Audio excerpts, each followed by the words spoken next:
Before we ask this next individual to come to the stage, I'd like to say one or two words about her. This lady, I believe that attitude follows leadership. Miss Vanessa McRae is a go-getter, folks. She was focused. She was committed to this task that she was given to host this conference, and she pulled a lot of pieces together. You know, we have a logo with Cam. It's a puzzle piece.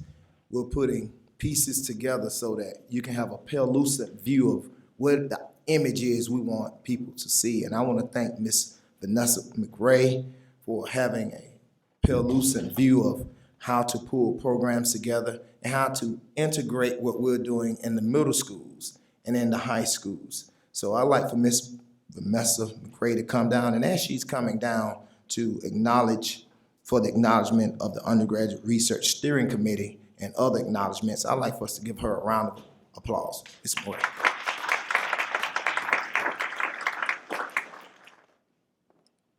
Good morning, everyone. Thank you, Mr. Leroy. That was unexpected, but I really appreciate it. I can't take the credit all by myself. I have a fabulous staff.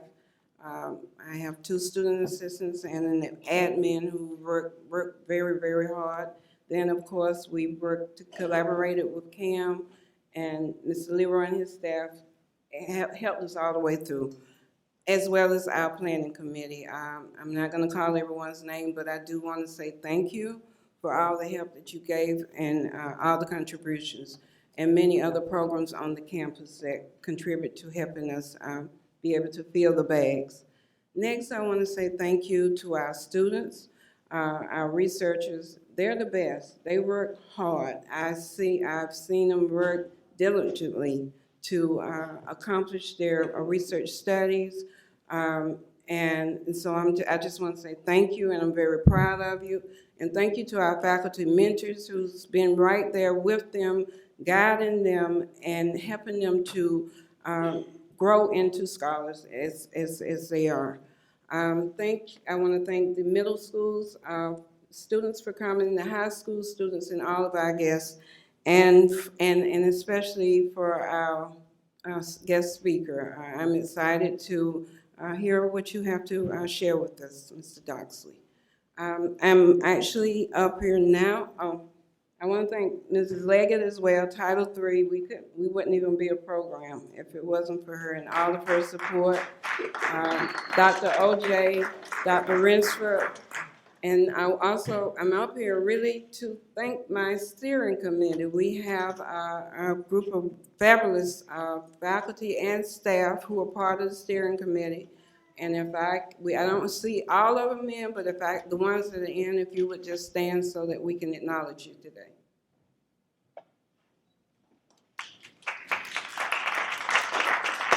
Thank you. Okay, well, we're excited and we're looking forward to a wonderful program today, and I hope everyone enjoy. Thank you.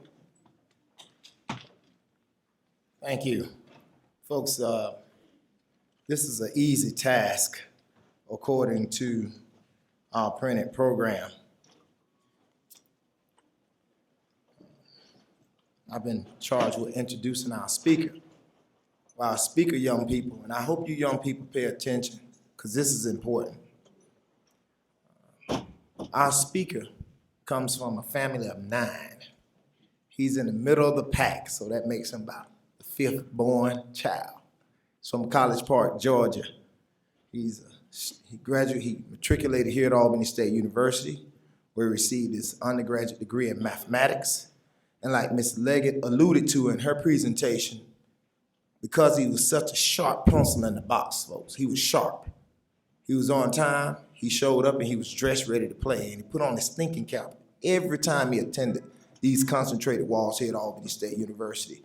And he made himself available for special conferences and meeting of the mind forums. And he got noticed. A star got noticed here on earth. And because of his tenacity to realizing his full potential, he was given a $30,000 a year scholarship to Tuskegee University to pursue his master's degree in electronic engineering, $30,000 a year, folks. Folks, he's received numerous awards, as Mr. Leggett alluded to. He's been touched by a number of programs here on campus. He was also a member of CAM, that I'm so proud of. He's a member of CAM. But one of the things that stands out about this young man is that he wanted to get his PhD, and he still is probably going to get his PhD. But he was meeting with his faculty mentor. That's why faculty mentors, you're the glue in the puzzle. His faculty mentor at Tuskegee said to him, hey, listen, you have a great project, and you ought to present this project before the university community and the state of Tuskegee.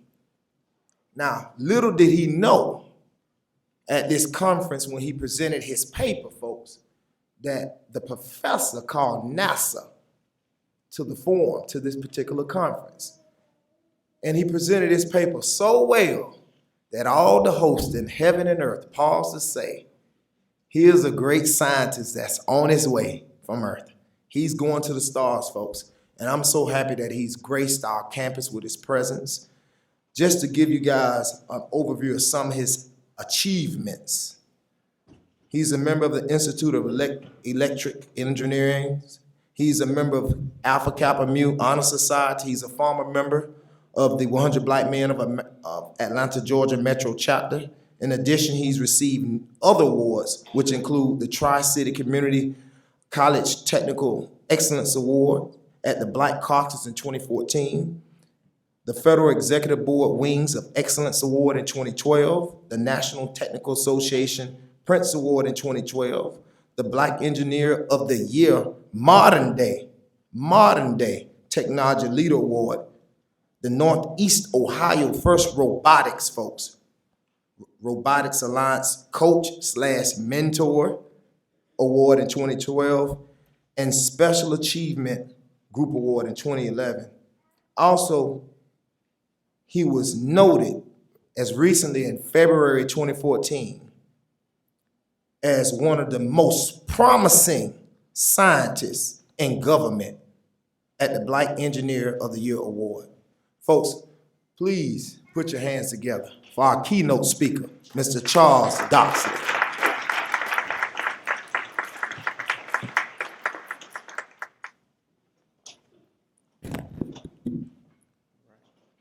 Good morning. Can y'all hear me all right? Okay, good morning. Hold on, everybody. I said good morning. Thank you, that's a little bit better. Wow, looking around, I'm home. I'm right back here at Albany State University. Man, it feels good to be back home. Right here in Albany, Georgia, home of the Golden Rams. Speaking of Rams, do we still got the Ram on campus? One back there behind Andrews Hall? Okay, just a mascot. Well, I was here way back when we actually had a real live Ram on campus. I guess it's not here anymore. This here is a place where Charles Doxley's journey began. I guess this is how LeBron James felt when he came home, huh? However, ASU, Coach Leroy, one thing I noticed, I live in Cleveland now. So when I was downtown, they put up a 50-foot banner for LeBron James. I saw like a little 5-foot postcard. What's up with that? So we're gonna have to work on that. We definitely need to work on that. The theme for this year's symposium is the new normal, interdisciplinary research, integrating new knowledge for success. Those principles are essential in the research community. And I will touch upon those topics briefly as we go and as I deliver this speech today. However, I understand the impact and significance of scientific research and what contributions it can make. But I think there's some even greater things that need to be achieved. I believe that we need a multifaceted new normal. Given today's tumultuous climate, the current culture, and America's diminishing standing among the scientific community in the world, we need to begin to feature a new type of researcher, a new type of scientist. It's important to excel in labs and have success in laboratories, but we also need a forward-thinking approach to research and a metamorphosis of the STEM community with people who are not afraid to get out of their labs and actually reach back and reach middle school students and high school students and mentor young adults. I got a couple quick questions, everybody, and I need y'all to nod your head, wave your hand, flip your hair back, do something so I know y'all woke. But my first question is, has anybody ever heard of LeBron James? Raise your hand if you have. Okay. What about Kevin Durant? Have you ever heard of Jay-Z? And I think I'm gonna go ahead and raise my hand for this one, but have you ever heard of Rihanna or Beyonce? I know I have. So, would you consider these people superstars?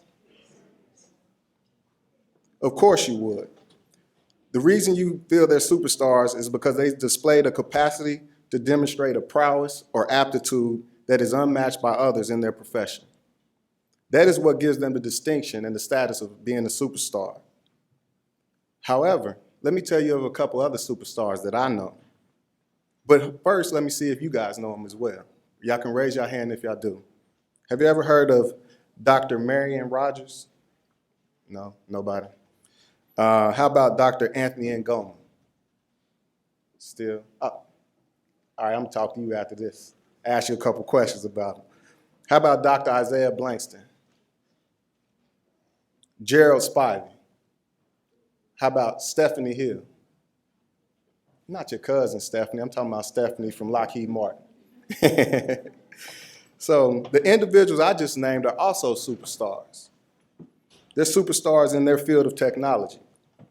They are research superstars. They're technology superstars. They excel in the government and also the private sector. These are the people that we should become more familiar with. Becoming scientists, engineers, researchers, and technology experts are all goals that thousands of African Americans achieve every single year. How many new people are first-round draft picks in the NBA draft every year? The NFL draft. That's combined 60 a year. But you could become a first-round draft pick in science, engineering, math, technology, get a job at NASA, a job at Lockheed Martin, jobs that pay well each and every year. But let me just tell you a little bit about these people I just mentioned so y'all can understand the magnitude of their achievements and why I feel that they're superstars. Dr. Marion Rogers Croak is the Senior Vice President of Applications and Service Infrastructure at AT&T Labs. She is the highest female patent holder at AT&T. Dr. Croak has over 127 patents and counting. It was her work that made it possible for TV viewers to interact with reality shows via voting on text messages. Have any of you ever voted on something like American Idol or one of those shows? She's the reason you can do that. She does all this while being an advocate for the development of female students in STEM. I call that a superstar. Gerald Spivey, he's a cyber software engineer. He's with the Intelligence Systems Business Unit of Norfolk Grumman. He is the principal investigator for an independent research and development project designed to secure the sole source continuation of a program that has $2 billion in sales. $2 billion in sales. Imagine the bonus check you get for $2 billion in sales. That's also a superstar to me. Dr. Anthony Ngoma, he's the 2014 Emerald Honors Scientist of the Year. He's a research and expert in fiber optic communications. He has a PhD in electrical engineering. He has authored and co-authored over 75 publications. He successfully designed, planned, and implemented a state-of-the-art test bed for conducting radio over fiber technology tests. He now actually goes out to schools and gives talks and presentations to students about STEM and STEM futures. And let me tell you a little bit about Stephanie Hill, not your cousin Stephanie again, but Stephanie Hill. She was just recognized for 28 years of brilliance in modern STEM. She is the winner of the 2014 Black Engineer of the Year Award, the Black Engineer of the Year Award. Stephanie is the president of Information Systems and Global Solutions for Lockheed Martin. She is currently responsible for $4 billion in product. In her spare time, she works to inspire young people to pursue their dreams in science, technology, engineering, and math. She has established a K-12 mentorship program in the Detroit area. She's now leading over 10,000 employees in 8 different countries. Now that is a technology superstar. One thing I may or may not have mentioned already is that all these individuals are African American. Some of them are HBCU graduates. We no longer need individuals who are adverse to change.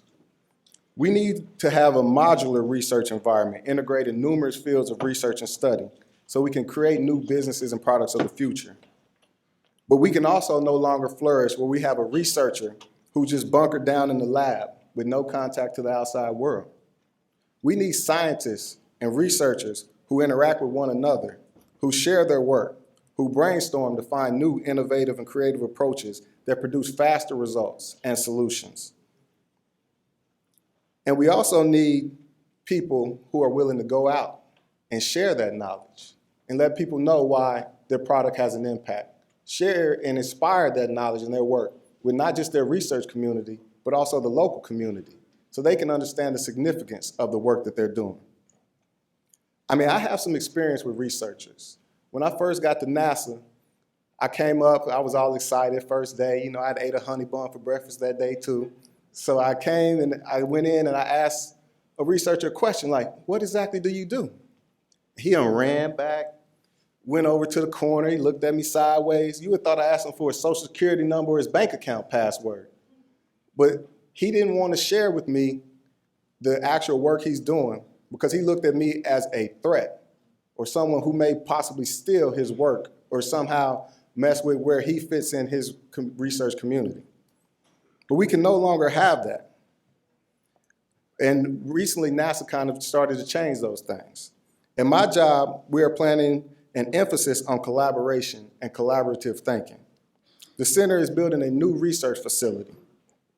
The research building will be primarily for interdisciplinary interactive projects and development. The office buildings will actually be modular and mobile, so we can adapt to certain project needs, so we can all be able to interact. Everything will be easily adjustable, so that new building can fit all program needs. We also underwent a reorganization. We used to have engineering and research as separate organizations. Now we're combining them into a single organization so that we can staff projects and have multiple expertise from numerous disciplines in one consolidated organization. That's the same style of flexibility we need at HBCUs amongst our research community. We need work that's done here internally at Albany State actually broadcast out in the Albany and local community.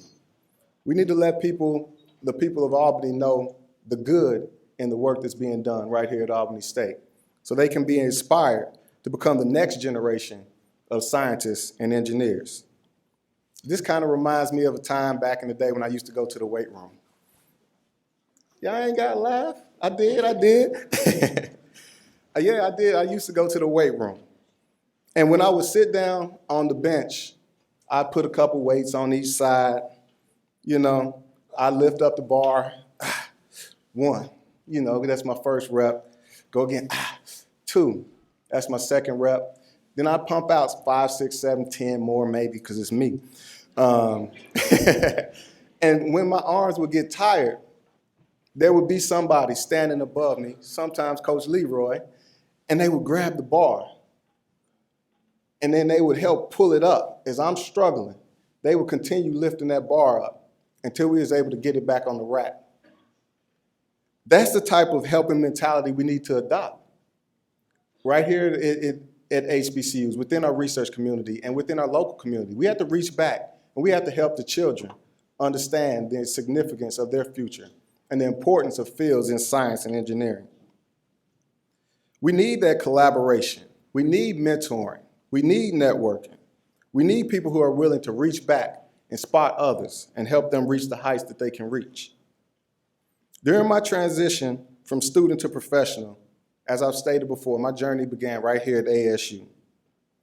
Albany State allowed me to flourish through certain opportunities, through programs like FCAMP and all different Title III programs. ASU connected me with organizations and events and contacts that would change my life. These opportunities may or may not have been offered to me at other places. Albany State University flew me to New York City for the Thurgood Marshall Leadership Conference, 2 years in a row, so I can interact with other students of similar minds as myself. They also flew me to Washington, D.C. for the National Society of Black Physicists Conference, where I stayed at a 5-star, 4-diamond hotel. I didn't even know they had diamonds at hotels. I was kind of staying at Motel 6 back in those days. But that was also where I found my first internship opportunity with NOAA, who's the National Oceanic and Atmospheric Administration. It was a 10-week internship that paid me $6,500 for 10 weeks. And they also gave me a $4,000 scholarship, which I could take back to school. And at Albany State, that comes back to you in a refund check. They still got the refund checks? Yeah, so I mean, that was a nice little refund check, being a college student who just made $6,500 and then got $4,000 back, cash money as a refund. But even more important, I was able to spend my first summer performing research and work in Washington, D.C. Then my second summer, I was actually stationed in Southwest Alaska on a hydrographic research vessel. I mean, how many people can say they've done something like that? It was here at Albany State that I realized the importance of helping others, the value of connecting individuals with opportunities that could open doors and change their life. Just reflecting on my life, would anybody have thought that someone from Albany State University would have recently found a software bug in a multi-billion-dollar corporation, and they had to reach out to that person to resolve their issue?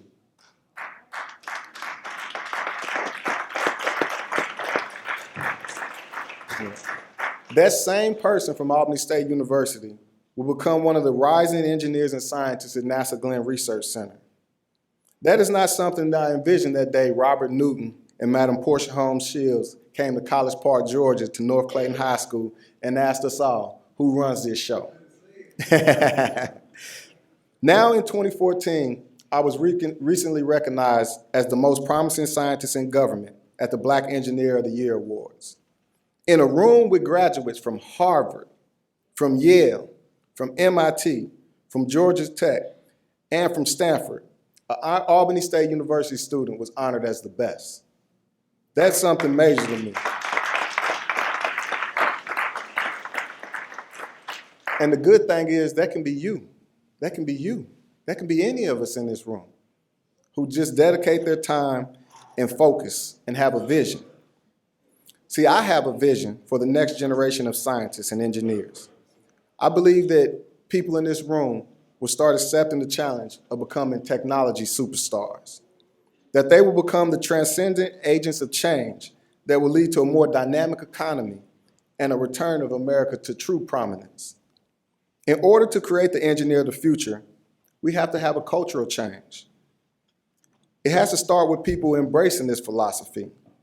I mean, I have a couple more key points, then I'm gonna let you go. I see the crowd, they nod and they leaning, but this is important. The first message is change starts here in this room. It starts with each of you. It starts with the professionals in this room, embracing college students, embracing middle school students, embracing high school students, even all the way down to elementary.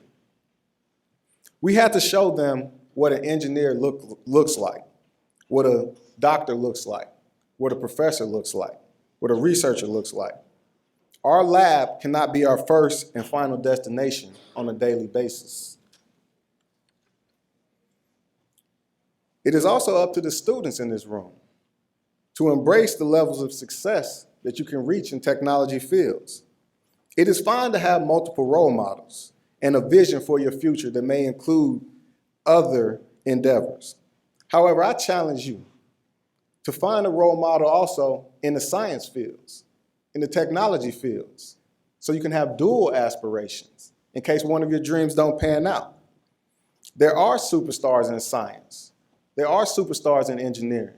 There are superstars in research, technology, and mathematics. The true challenge is having those superstars excel in their field and then get out of their comfort zone and reach back and help you become the next generation of youth who can achieve these goals. Those superstars have to nurture the individuals and also their minds to open it up to the endless possibilities that you have in these fields of research and mathematics and engineering. So that means as you grow, your dreams may change. Your role models may change.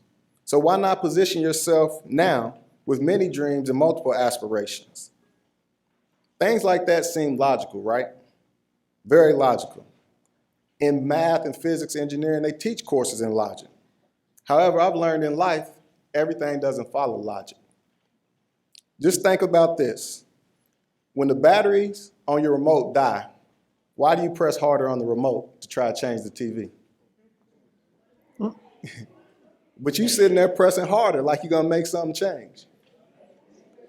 And think about this. Why do banks charge insufficient funds fees when they already know you don't have the money to pay for what you got? Think about that. In school, why do you have to stop, leave the classroom, turn around, go to the office, get a tardy slip, and come back when you're already late? You know, and even think about this. You have all these people who are psychics. If they already know the jackpot to the Powerball, why not go play the numbers themselves and stop making $7 an hour? Just think about that. And as HBCU graduates, we have to defy logic, which is sometimes not conventional, as you see in life. Albany State University teaches you the work ethic to excel and exceed those logical expectations. We all are the next generation of superstars preparing for greatness. I hope we all can make that our new mantra. And just think about this.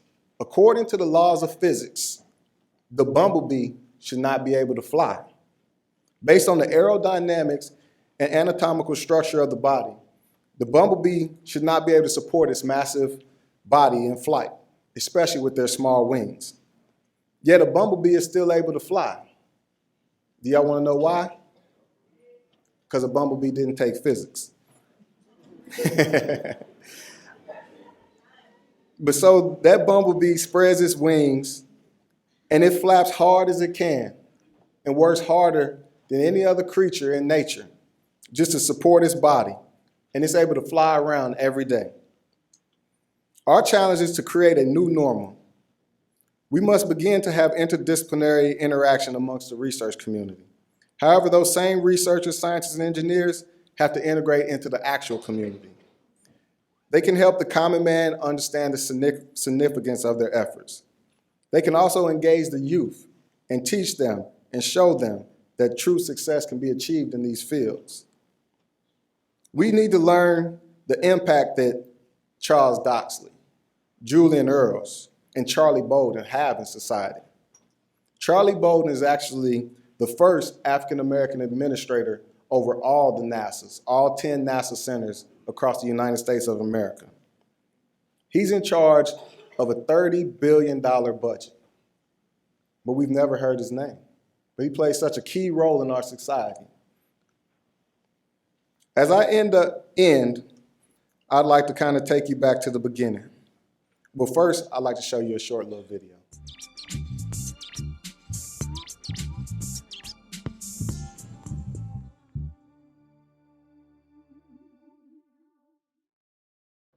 My name is Charles Doxley. I work at the NASA Glenn Research Center for the Avionics Division. I'm an electronics engineer, and I work for the Compatibility Test Sets project. I have a bachelor's degree in mathematics from Albany State University in Albany, Georgia, and a master's degree from Tuskegee University in Tuskegee, Alabama. Compatibility Test Sets project is the next generation compatibility test set, which is replacing the Compatibility Test Sets van. And what we do is we test future space radios to make sure they are compatible with the TDRS Tracking and Data Relay satellite system. so they don't cause damage when you connect to them. The opportunity to work at NASA seemed so exciting to me that I actually held off the completion of my thesis and came to NASA Glenn Research Center and worked 3 co-op rotations consecutively just so I can have an opportunity at a job.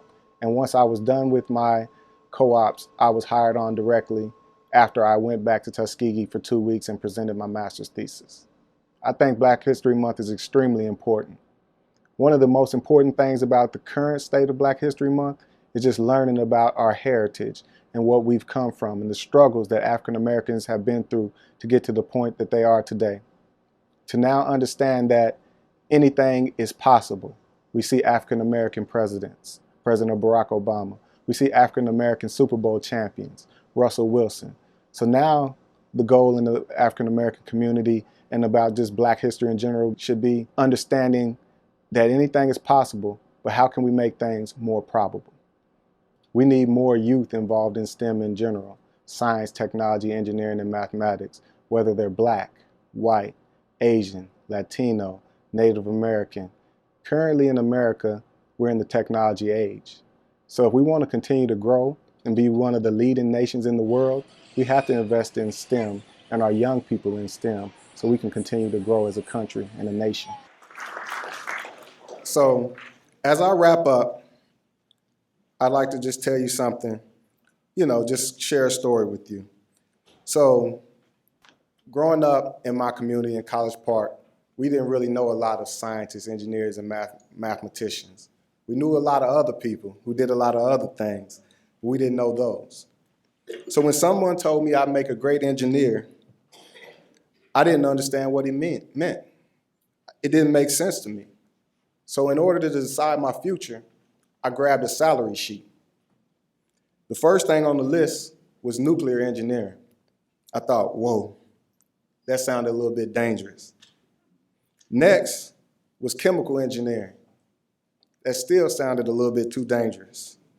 So third on the list was electrical engineering. I figured I could handle a little bit of shock. So that's what led me to choose electrical engineering as my major. That's what led me to enroll in Albany State University for their 3-2 program with Georgia Tech, and eventually saw me receive a bachelor's degree from Albany State in mathematics and a master's in electrical engineering from Tuskegee University. However, the most important thing that I saw was I need to be a mentor, teaching young adults and children about STEM, trying my best to show them what a STEM superstar can be, so they won't make the same decision based on a salary sheet. So today, the most important thing that I feel that I am is not the Black Engineer of the Year, not recognized as one of the most outstanding mentors or rising scientists at NASA, but the most important thing that I am is a mentor, hoping to look and find and seek other technology superstars. Thank you.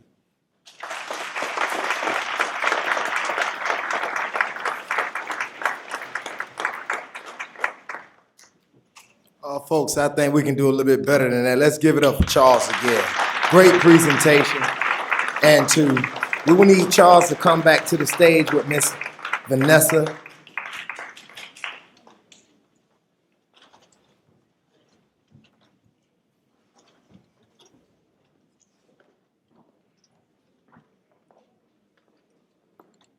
Just wanted to say thank you for your speaking and for gracing us with your presence. Come on. And give you just a little token of our appreciation. Thank you. Thank you.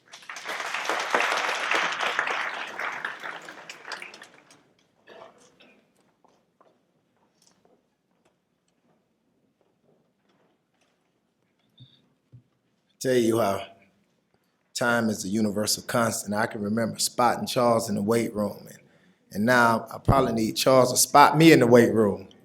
Yes, folks, thank you. That was a great presentation, and that's true potential realized, students. So thank you, Charles. At this time, we're a little bit ahead of the printed schedule.